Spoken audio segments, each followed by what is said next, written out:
विश्वानि देव सवितर्दुरितानि परासुव यद्भद्रं तन्नयासुव। ओम शांति शांति शांति। नमस्ते। भगवान की यह सृष्टि जो भगवान ने बनाई है अपने ज्ञान से, अपनी शक्ति से, अपने स्वभाव से, स्वभाव की ज्ञान बल क्रिया च, ये ज्ञान बल की स्वाभाविक शक्ति से ही इस सृष्टि की रचना भगवान ने की, जो कि बहुत ही गूढ़ है और सामान्य बुद्धि, अल्प बुद्धि के पकड़ से बाहर है। इसमें भगवान साकार रूप में भी है, निराकार रूप में भी है, सगुण रूप में भी है, निर्गुण रूप में भी है। किस रूप में नहीं है भगवान? ऋषियों ने अलग अलग शब्दों से, अलग अलग अर्थों से, अलग अलग पदों से भगवान की स्तुति की, भगवान की उपासना की, और वही स्तुति, प्रार्थना, उपासना हमें भी करनी योग्य है। भगवान से संबंध स्थापित करने के लिए, भगवान से अपने मन को एक करने के लिए, उस परम चेतना में अपने मन को लय करने के लिए, जिसे लय योग भी कहते हैं, योग में जिसे राज योग भी कहते हैं, जिसे अष्टांग योग में धारणा, ध्यान, समाधि भी कहते हैं, उसी परम चेतना में अपने मन को एक कर लेना। तदेव अर्थ मात्र निर्भासम स्वरूप शून्य में समाधि। जब स्वरूप शून्य हो जाए, केवल अर्थ मात्र बचा रहे, और अर्थ ही है ईश्वर। अर्थ निराकार रहता है, शब्द साकार रहता है।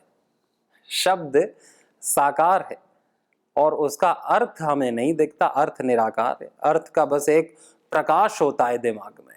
शब्द तो हम बोल रहे हैं, शब्द तो सुनाई देता है, शब्द तो दूर दूर तक सुनाई देता है।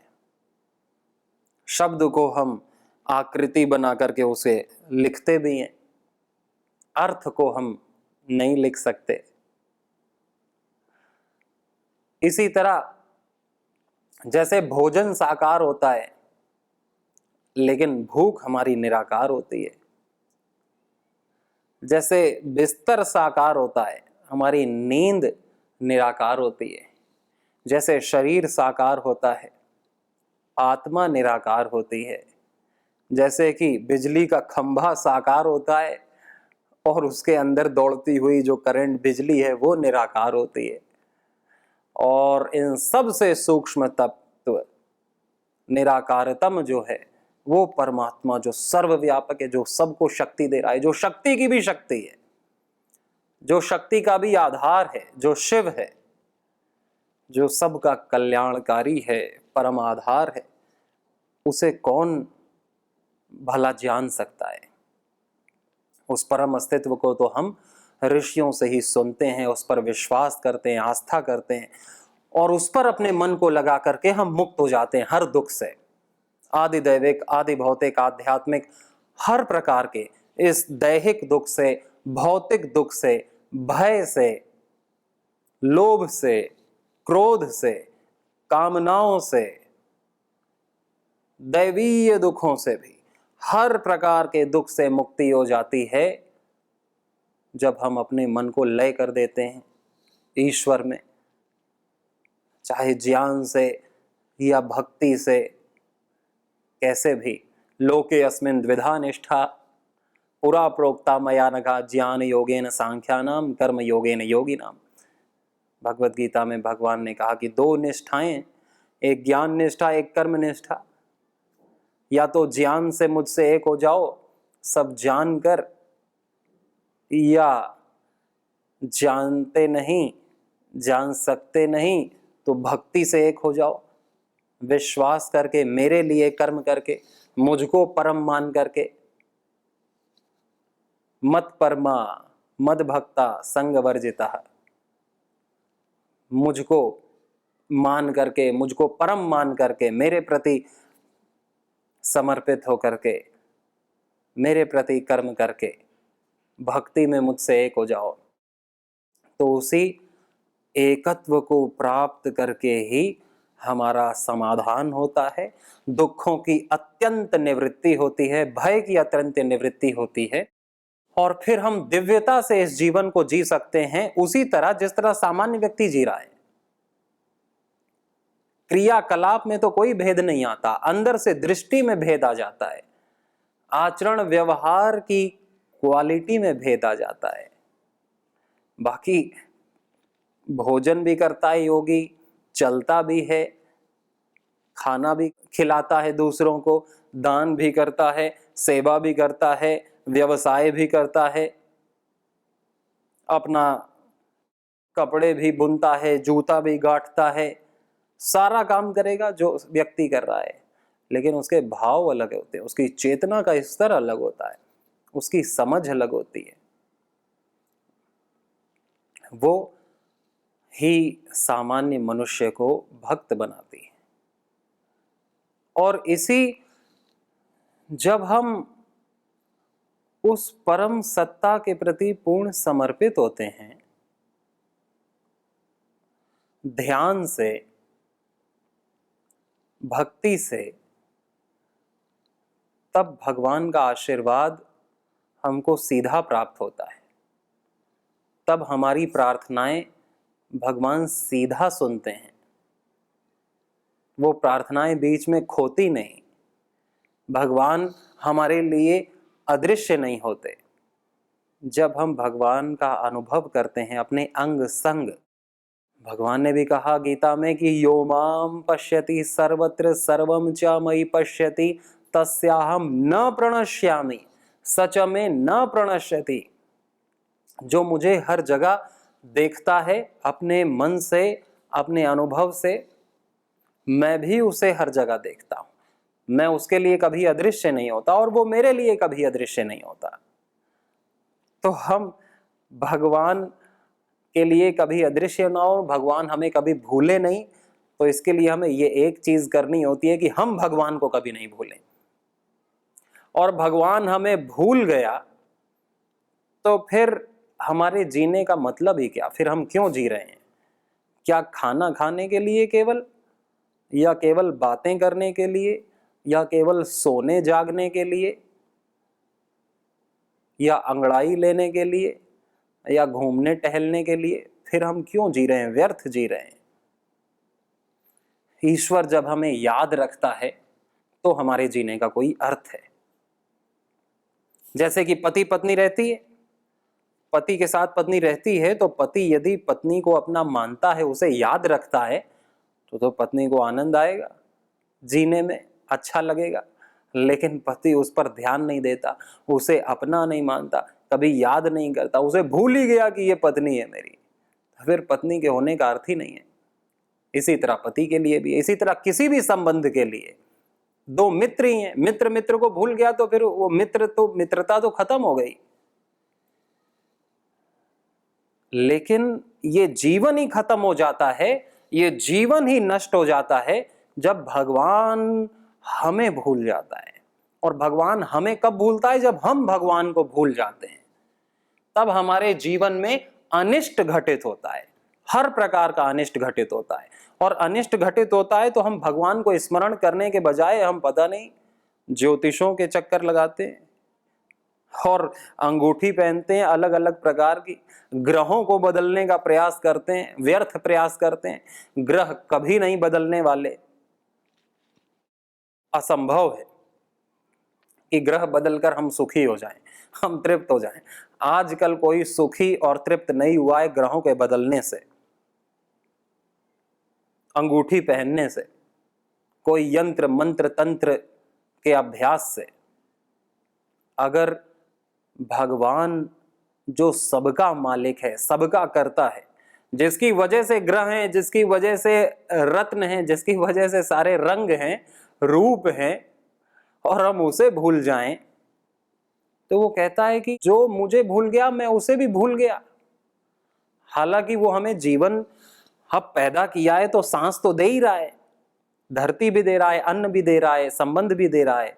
ये तो उसने पैदा होते ही दे दिया, तो छीनेगा तो नहीं, अभी जब तक जीवन चलेगा तो चल ही रहा है। वो तो प्राकृतिक एक व्यवस्था कर दी है, उस व्यवस्था से हम जी रहे हैं। लेकिन भगवान हम पर क्यों ध्यान नहीं दे रहा है? हमारे दुख क्यों दूर नहीं हो रहे हैं? चाहते हुए भी हमारे दुख दूर नहीं हो रहे, चाहते हुए भी हमें दिव्यता नहीं आ रही, चाहते हुए भी हमारा कुसंग, हमारा असत, हमारे दोष, बुरी आदतें, बुरे अभ्यास दूर नहीं हो रहे। इसका एक ही कारण है कि हम भगवान को भूल जाते हैं, और फिर ये यथा माम प्रपद्यन्ते तांस तथैव भजाम्यहम्। ये भी गीता का ही वचन है भगवान का कि जो मुझे जिस भाव में भजता है मैं भी उसे उसी भाव में भजता हूं। अब कोई हीरे को पत्थर समझ करके उसका ध्यान न दे, फेंक दे, तो इसमें हीरे की गलती नहीं, उसमें तो उस व्यक्ति की मूर्खता है कि हीरे को तो उसको अच्छे से रखना चाहिए, मुकुट में लगाना चाहिए, या उसका कहीं सदुपयोग करना चाहिए, और उसको फेंक दिया। इसी तरह जो भगवत्ता चारों तरफ है उसको भूल करके हमको दिखता है केवल मिट्टी, केवल लोहा, केवल रंग, केवल रूप, और वो रूप किसका है, किस कारण से है, उस कारण को हम भूल जाते हैं। वो किससे बना है, असली मिट्टी क्या है, मिट्टी भी जिससे बनी है वो क्या है, पंच तत्व भी जिससे बने हैं वो क्या है, मन भी जिससे बना है क्या है। येन आहुर्मनोमतम येन चक्षुषा न पश्यति येन चक्षुंषि पश्यति यद मनसा न मनुते येन आहुर्मनोमतम तदेव ब्रह्म त्वं विद्धि नेदम यदिदम उपासते। केन उपनिषद ने बोला कि यह मन जिसका मनन नहीं कर सकता, जिसके कारण से यह मन मनन कर पाता है, मन जिसका विषय है, उसे हम ब्रह्म जाने। ये आंखें जिसे नहीं देख सकती, इन आंखों को देखने की दृष्टि जिसने दे रखी है उसको हम ब्रह्म जाने। बाकी उसको ब्रह्म न जाने जिसको इस जगत में माना जा रहा है, कोई शनि को, कोई राहु को, कोई केतु को, कोई किसी को, कोई ग्रहों को, कोई भूत प्रेत को, कोई दरगाह को, कोई कब्र को, किसी किसी को भी, कि अपना काम बन जाए किसी तरह। और भगवान को भूलने से तो कोई काम नहीं बनता। यही गुरु कहते हैं, यही शास्त्र कहते हैं, और यही जीवन कहता है, यही संत कहते हैं कि हम भगवान, कोई शास्त्र न कोई संत ये नहीं कहता कि हम जीवन छोड़ के भाग जाएं, कि हम केवल भगवान का भजन करेंगे तो भगवान का भजन भी नहीं होगा और भगवान की प्राप्ति भी नहीं होगी। ऊपर से पाप और लगेगा कि भगवान ने जो सामर्थ्य दे रखा था उसका भी सदुपयोग नहीं किया। भगवान यही चाहता है कि भगवान ने हमें जो सामर्थ्य दे रखी है और भगवान ने हमें जो संबंध दे रखे हैं, हम अपने सामर्थ्य का सदुपयोग करके दूसरों का लाभ करें, हित करें, सुख पहुंचाएं, और अपने संबंध में उस भागवत संबंध का अनुभव करके निर्मम और निष्काम हो जाएं। क्योंकि जब हम भगवान को नहीं देखते तो हम साधारण व्यक्ति को देखते हैं और उस व्यक्ति से अपेक्षा करते हैं, और व्यक्ति बेचारा गरीब हमें क्या दे सकता है, वो खुद ही मांगता है, उसे खुद ही चाहिए सुख, आनंद, शांति, तृप्ति, वो हमसे चाहता है और हम उससे चाहते हैं, और दोनों की ही चाहतें व्यर्थ हैं और एक दूसरे को पीड़ा देने वाली हैं। चाहत समाप्त हो जाती है जब हम उस फल के भंडार से एक हो जाते हैं। सारी चाहतों को पूरा करने की जो शक्ति है, हम जब उससे एक हो जाते हैं तो सारी चाहतें खत्म हो जाती हैं। जैसे कि उस जो पकवान बनाता है उसकी पकवान खाने की इच्छा खत्म हो जाती है, क्योंकि उसके चारों तरफ पकवान ही पकवान है। वो नाक से भी जा रहा है, शरीर से भी जा रहा है, उसकी खाने की इच्छा नहीं करती। और जिसके घर के बाहर ही नदी बह रही है, फिर वो तालाब में क्यों जाएगा नहाने के लिए, पानी लेने के लिए? फिर वो कुआं क्यों खोदेगा? फिर वो बावड़ी क्यों खोदेगा? तालाब क्यों खोदेगा? फिर नदी ही बह रही है, उसके घर के सामने ही विशाल नदी बह रही है। तो जो भागवत संबंध को अनुभव करते हैं कि भगवान ही संबंध बन के मुझे सुख दे रहा है, भगवान ही वस्तु बन के, व्यक्ति बन के मेरे सुख का कारण बन रहा है, तो मैं उसको याद रखूं, मैं उसके प्रति कृतज्ञ रहूं, मैं किसी का भी शोषण ना करूं, किसी के बारे में भी मिथ्या विचार ना करूं, गलत भाव ना रखूं, हो ही नहीं सकता। भगवान का अनुभव आवश्यक है। जो है उसी को भूल जाने से ही सारी समस्या शुरू होती है। और है तो महर्षि दयानंद जी ने कहा है कि जीव भी है, ब्रह्म भी है और प्रकृति भी है। यह तो ईश्वर है, उसे मान लो और उसको सब में देखो। ऐसा हमारा अभ्यास हो जाए उसे सब में देखने का। और जो हमारी पुरानी दृष्टि थी कि हम उसे नहीं देख करके सबको अलग अलग मानते थे, अपना नहीं पराया मानते थे, उस दृष्टि से वैराग्य कर लें। और जो नई शास्त्र की दृष्टि है, गुरु की दृष्टि है, ईश्वर दृष्टि है, उसका हम अभ्यास करें।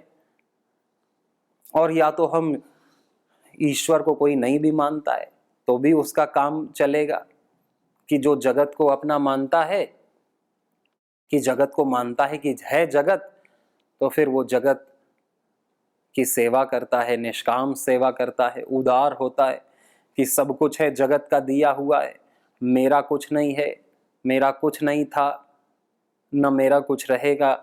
जो था जगत का था, जो है जगत का है, और जो रहेगा वो जगत का ही रहेगा। इस जगत की ही सेवा परम उदार बन के, निष्काम बन के करने से भी हमारा चित्त शुद्ध होता है। और इस जगत को भी कोई अपना ना माने कि मेरा कोई नहीं है, मेरा तो बस मैं ही हूं, अकेला मैं ही हूं। तो जब हम अपने को अपना मानते हैं तो हम कैसे अपने भीतर कोई भी अशुद्धि, त्रुटि, दोष, असत रहने दे सकते हैं? कि जब मान लो कोई ईश्वर को भी नहीं मान रहा, ईश्वर भी याद नहीं आ रहा है, जगत भी याद नहीं आ रहा है, जगत के भी दुख से हमें कोई लेना देना नहीं है, जगत भी अपना नहीं मान रहे कि जगत तो जगत है, लेकिन हम अपने को तो अपना मान रहे हैं, तभी तो हम कह रहे हैं ये, तभी तो हम जी रहे हैं। और फिर अपने को भी यदि हम शुद्ध ना कर पाए, यानी शुद्ध का अर्थ है अपने जाने हुए दोष, अपने जाने हुए बुरे अभ्यास, अपने क्लेश, अपने अज्ञान को हम छोड़ ना पाए, अपनी आसक्ति, अपनी जो भी बुराई हमें पता है उसे हम छोड़ ना पाए, तो फिर हम क्या अपने को मान रहे हैं? क्या हम अपने को इसलिए मान रहे हैं कि हम बहुत सारे बुराई इकट्ठी कर लें? हम अपने आप को कभी अच्छा नहीं देखना चाह रहे, तो फिर हम मान कैसे रहे हैं कि हम ईश्वर को भी आधा अधूरा मान रहे हैं, जगत को भी आधा अधूरा मान रहे हैं, अपने को भी आधा अधूरा मान रहे हैं, कभी मान रहे हैं कभी नहीं मान रहे हैं। तो इससे हमारा कल्याण नहीं होता है। जिसे मानना है उसे फिर 24 घंटा मानना है, और जिसे नहीं मानना उसे 24 घंटा नहीं मानना।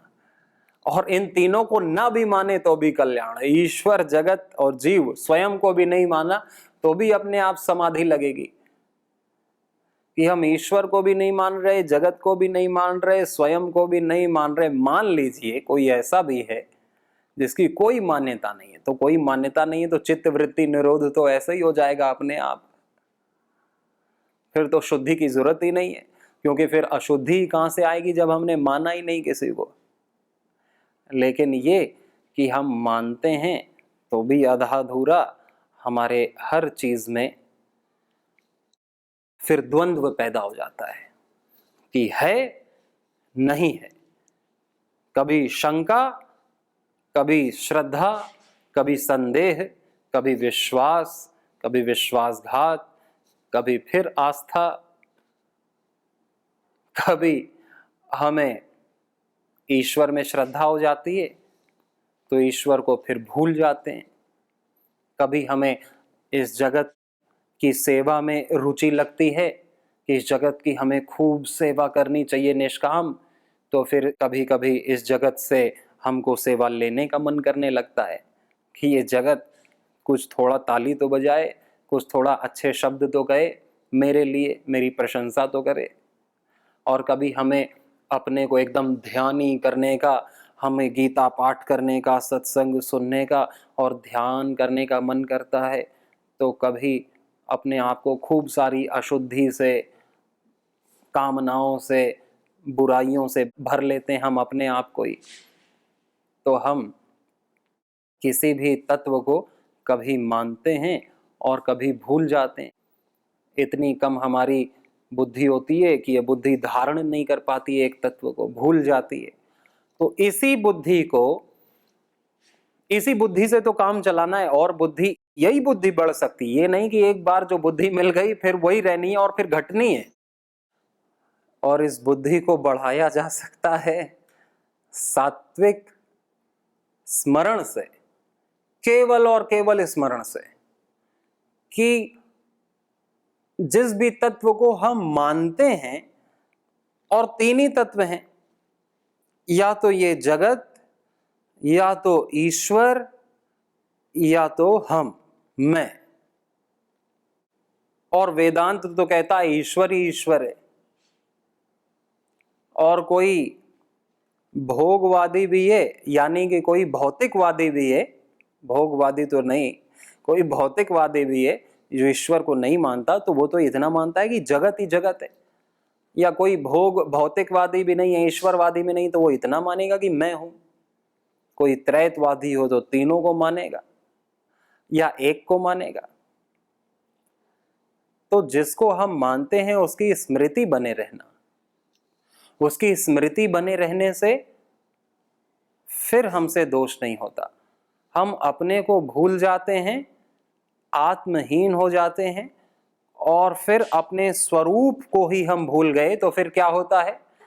पतंजलि ऋषि ने योग दर्शन में कहा कि तदा दृष्टु स्वरूपे अवस्थानम, की योग की स्थिति में तो स्वरूप में हम स्थित रहते हैं, लेकिन जब योग की स्थिति नहीं रहती तो वृत्ति सारूप्यम इतरत्र, कि हम जो मन में वृत्ति आई हम वैसे ही हो जाते हैं। मन में वृत्ति आई भोग की तो हम भोग बन गए, फिर हम रोग बन जाते हैं। फिर मन में ईर्षा आई तो हम ईर्षा बन जाते हैं, मन में क्रोध आया तो हम क्रोध बन जाते हैं। हमारा पूरा अस्तित्व ही वही हो जाता है जो हमारा विचार है, हमारा विचार ही हमारा अस्तित्व है। इसीलिए तो वेदों में इतने अच्छे अच्छे विचार हैं कि हमारा अस्तित्व बहुत मजबूत, हमें स्वयं की पहचान हो सके।